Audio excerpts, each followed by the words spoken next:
Le morceau commence à un volume assez fort, je veux qu'elle entende bien tous les instruments. Tant pis pour les voisins, ils supporteront 4 minutes et 19 de bon son pour une fois.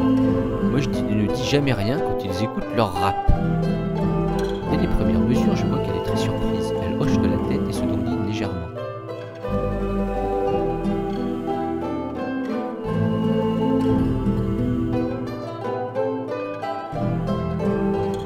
Lorsqu'arrivent les rebonds entre pupitres avec des croches pointées, elle fait oui de la tête.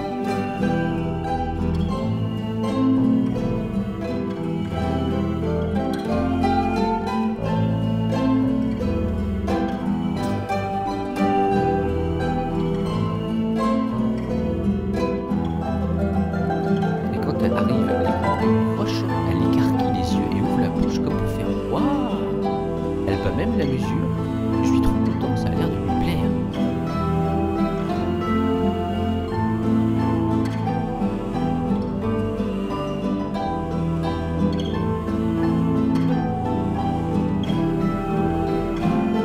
La partie du largo arrive ensuite. Elle continue de suivre le rythme avec la tête.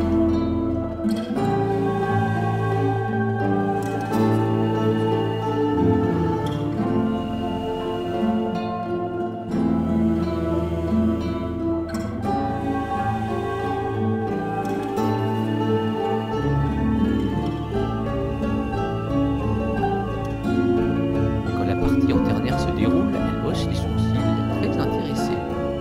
La partie de transition arrive. Je vois qu'elle va commencer à parler, car à ce moment, on peut croire que le morceau est en train de finir. Mais ça ferait un peu court.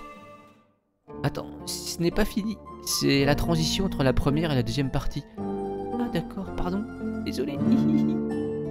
Ce n'est pas grave, lui dis-je à voix basse, pour ne pas couvrir la musique, et je ne peux m'empêcher de faire un petit clin d'œil complice auquel elle répond avec son plus joli sourire. Satisfaction.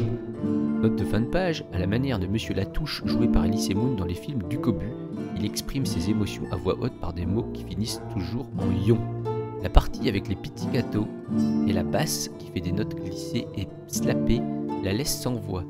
La tension opère merveilleusement bien, on dirait qu'elle découvre un nouveau style, le mien. Elle dandine toujours de la tête pour suivre le tempo.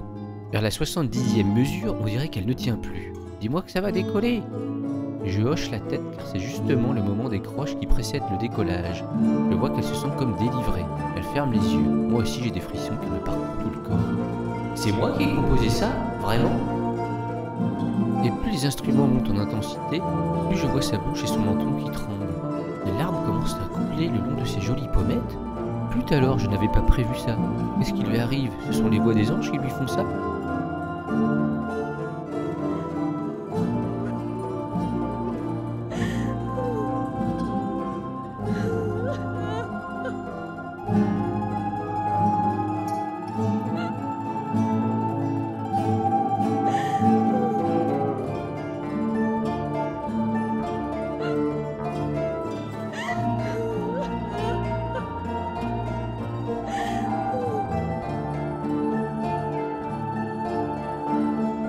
Et dans la partie finale où tous les instruments se déchaînent, elle part en sanglots ininterrompus jusqu'aux quatrième dernière note finale.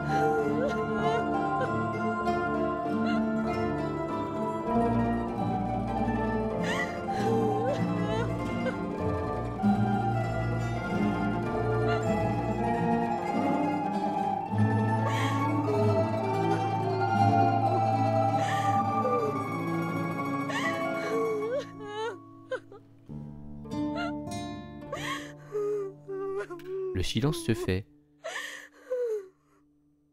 Elle continue à pleurer, le visage dans ses mains. Je ne sais pas quoi faire. Je me lève et m'approche d'elle, pose mes mains sur ses épaules. Eh ben, Romane, ça va? Je ne pensais pas que mon morceau te mettrait dans cet état. C'est à cause de ton histoire avec l'autre? Non, et oui, je ne sais pas. Antoine, c'est magnifique, vraiment. Tu as fait un super boulot, je suis désolé. Je ne sais pas si c'était le bon moment pour me faire écouter un morceau comme ça. C'est vrai qu'avec mon histoire de femme battue du moment, parmi toutes celles qui le sont encore ou qui l'ont été depuis des siècles, ça me fend le cœur. Mais quelque part, ça m'a fait du bien aussi. Ne t'inquiète pas, Antoine, j'ai juste eu un trop-plein d'émotions. Je comprends, ça ne doit pas être facile. Je te laisse reprendre tes esprits, je suis vraiment désolé. J'avais vraiment hâte de te faire écouter.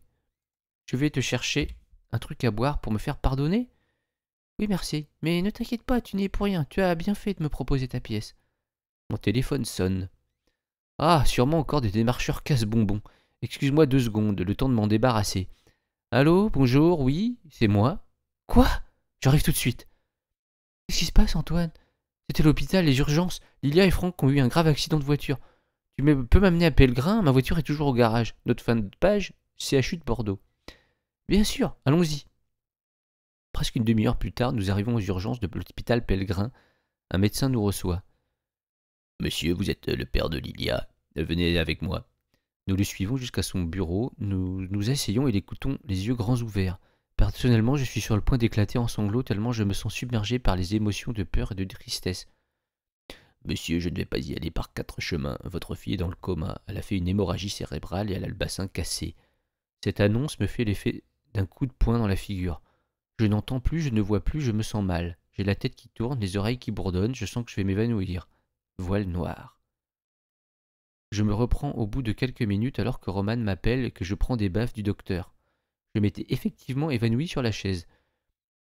Monsieur, nous allons vous donner quelque chose pour vous calmer. Je n'ai pas eu le temps de vous dire que votre fille est hors de danger normalement. Nous avons évacué le sang du cerveau et elle est dans un état stable à présent.